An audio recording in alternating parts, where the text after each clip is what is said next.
Hello and welcome to another episode of The Language Lady, your one-stop shop for all things ESL for parents, teachers, and students. I'm your host, Dr. Hemphill, and today we're going to be talking about writing an essay for your newcomer students and your beginners. Obviously, off the bat, you may think to yourself, well, this is not an activity that is appropriate for them because writing an essay is something that students who are at a higher level of proficiency of language and writing, speaking, reading, listening are able to do. However, believe it or not, you can introduce your newcomers and your beginners to the concept, especially if they've already done that in their first language. So I'm going to demonstrate with you step by step how you would differentiate an activity for writing an essay for your newcomers and beginners.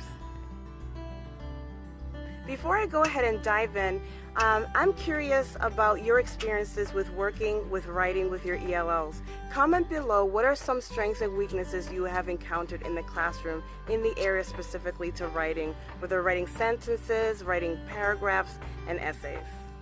I do want to preface that if you have not watched my video about what students are able to do at their level, I strongly suggest you watch that video first before you watch this video so that this one makes more sense to you. But since we're talking about the area of writing and we're talking about what students can do at their level, this video is specifically for students at a level 1 and a level 2. So at a level 1 and level 2 in writing, in level 1 they can draw in response to oral directions. They're able to label pictures, diagrams, produce icons, symbols, words to convey messages. So for the task of writing an essay, I'm going to focus on this area because this seems more appropriate. I'm going to be able to have them label. And then for a level 2 student who is a beginner but has more language, but they're still not able to write full sentences without substantial support, I know that they can make lists, they can produce drawings, phrases, short sentences, notes, give information from oral or written directions. But I also know that if I look up here, they can also sort. So for that purpose, I'm going to have them sort. So if we're talking about in writing, say that you have a task where you want your students to come up with an introduction, a body paragraph, and a concluding paragraph. What I always tell my co-content teachers that I work with is think about the end in mind. You think about what is the output? What do I want my students to do? At the end of the day, the end result is that they're able to write a cohesive essay. But back to the can-dos, I know that a level 1 is able to label. So what I'm going to do is I'm going to have the essay written already for them, and I'm going to ask them to color code every section of the essay in a specific color. For this particular essay, I have these options. I have the hook, I have background information, and I have a thesis statement. And by the way, I would not introduce the whole thing at one time. First, I would just talk about the hook, and I would give examples of what different hooks look like. I would give them examples of background information and then a thesis statement. So let's say that I give all of these a different color. Like I could give this yellow, red, and blue. So then when they, on a separate piece of paper, they have the actual essay, they have this next to them, and underneath each one I would have examples of ones that we have gone over. So then what they'll do is they'll look at the essay and they'll color code each part based on what I'm asking them to look for. That's what I would do for a level 1. For a level 2, as I mentioned before, they're able to sort, right? They're able to sort the information. So in this case, I would give them pre-made sentences that they will have to sort. And I got this off of Teachers Pay Teachers, by the way, so I will link that below so that you can utilize this if you're interested in doing this particular activity. So what I would have them do is I would give them mixed up all the different parts of, for example, the hook, background information, and thesis statement, And then I would have, again, the same support as I had for my level 1s. I'm going to have multiple examples of hooks, multiple examples of background information, and multiple examples of thesis statements. Thesis statements is the easiest because it's always going to have words like I believe, or my opinion is, or I think that, and things like that. So I think it's really important to teach them these clues so that they're looking for that. So once they look for that, they'll know right off the bat which one will go where. Okay? So if I know that I believe is a Q word, okay, then I know that that's going to be my thesis statement. And I already know that this is the order because this is one of my supports. So this is going to go last in this paragraph. And then I'm left with the hook and background information.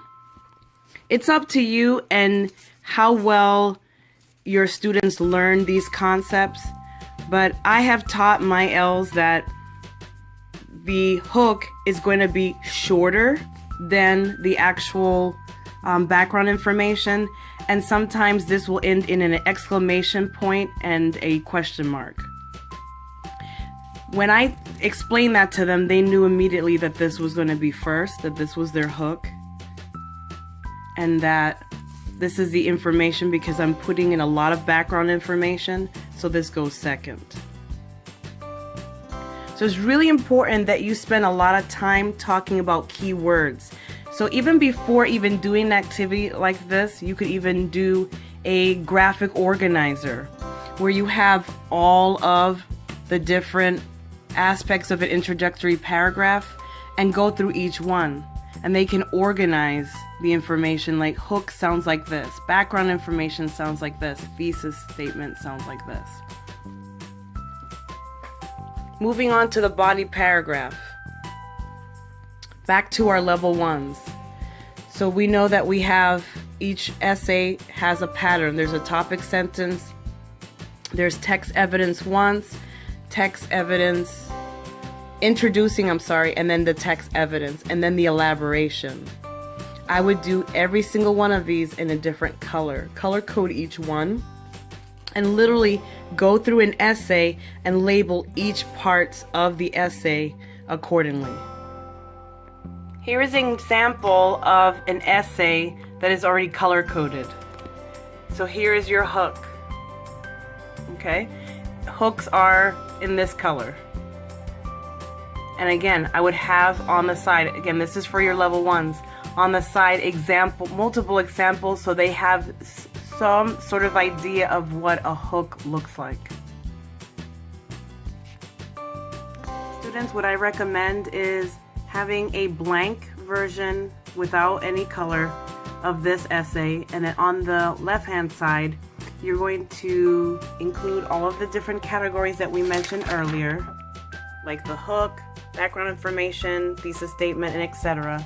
And then attach a color to each of those categories, and then their job is to label with their highlighter that portion.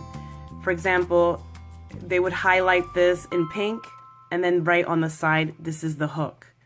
Again, I would have an example of this done before. You would have already done this before, you would have done this together. So this is just the I do part of the lesson. I think it's also important that you put the word, so I would have a list of all the different aspects or the different parts of the essay on the left hand side or wherever you want to put it on the page with the color corresponding to it, so that they know, okay, pink is hook, text evidence 1 is blue, and so on and so forth, so that they're making a connection with the color and the word in the part of the essay. And again, you want to make sure that you include examples of each one. I can't preface that enough. Examples in the beginning, because they don't have in their mind formulated quite yet what it's supposed to look like. And you may be asking yourself, but in the end, are they actually writing an essay? Well, they're not writing it in the way that your level 4s would be, or level 5, where your students who are already proficient in English, but they're doing at their level and they're participating and they're learning. And that's what's really important. At the end of the day, it doesn't make sense to throw a piece of paper at them and say, oh, go ahead and write an essay, when it doesn't have any meaning and it's not going to help them feel like they are participating, and they won't feel good about themselves. When you stay strictly to the can-do descriptors, it really makes a lot of difference, because you're doing meaningful activities and they feel that they are producing something.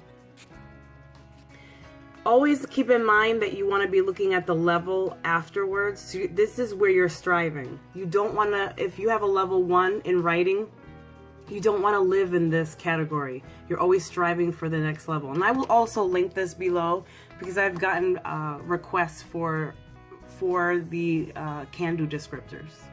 Thank you so much for tuning in this week. I totally appreciate your support of this channel. If you have any ideas for any future topics, please comment below, and I'll see you next week for another episode of The Language Lady.